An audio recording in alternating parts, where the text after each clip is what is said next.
at a property that's 266 units. It's about 2 years into a 10-year note, so this is an ideal property for an assumption. It has a lot of meat left on the loan.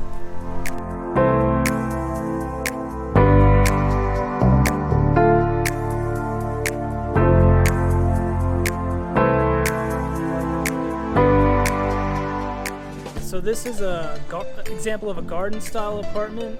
So a lot of green space in between each unit there, so it's really spread out. It makes it a little bit more spacious. You don't feel like you're on top of each other. Sort of right in the middle of COVID, so like 2020.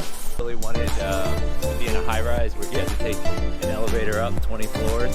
So, you know, these garden style properties sort of built in the 70s and 80s, right? A lot of these newer properties, you have fancy amenities, you've got an elevator, you've got all these different, you know, structured parking. But here it's got 2-story, walk up, and it just makes it your life a lot easier on the CapEx side.